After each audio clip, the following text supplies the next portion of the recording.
شمالی وزیرستان میں فورسز پر دہشت گردوں کا حملہ، 3 اہلکار شہید۔ دہشت گردی کی جنگ کے خلاف پاکستانی افواج اور فورسز سیسا پلائی دیوار کی طرح کھڑی ہیں اور دشمنوں کو سرزمین پاکستان میں بدامنی پھیلانے کی پاداش میں سخت ترین سزائیں دے رہی ہیں۔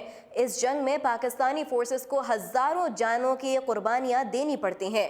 بزدل دشمن چھپ کر ہماری بہادر فورسز پر حملے کرتے ہیں اور ہر دوسرے روز کوئی نہ کوئی سانحہ رونما ہوتا ہے۔ گزشتہ 2 ماہ سے جہاں پاکستان کی مشرقی سرحدوں پر بھارتی جارحیت سے جنگ کے بادل چھائے ہوئے ہیں، وہاں ہماری فورسز کو مغربی سرحدوں پر بھی دہشت گردوں کے خلاف لڑنا پڑ رہا ہے۔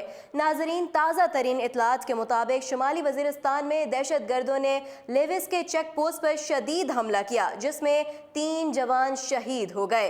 اطلاعات کے مطابق شمالی وزیرستان میں تحصیل شیوا میں لیوس چیک پوسٹ پر دھماکے سے 3 لیوس اہلکار شہید اور 2 زخمی ہو گئے ہیں۔ میڈیا رپورٹس میں بتایا گیا ہے کہ شمالی وزیرستان کی تحصیل شیوا میں لیوس چیک پوسٹ پر دھماکہ ہوا، جس کے نتیجے میں 2 اہلکار شہید ہو گئے جبکہ 2 افراد زخمی بھی ہوئے ہیں۔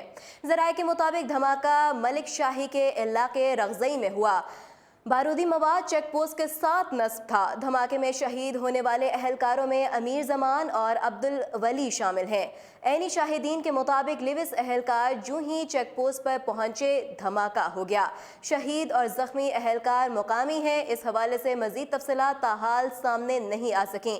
زخمی ہونے والے افراد کو طبی امداد دی جا رہی ہے۔ واضح رہے کہ اس سے قبل زیارت میں بھی ایسا واقعہ پیش آیا تھا جہاں فائرنگ کے نتیجے میں 6 لیوس کے اہلکار شہید ہو گئے تھے۔ مزید اپڈیٹس جاننے کے لیے دیکھتے رہیے اردو پوائنٹ۔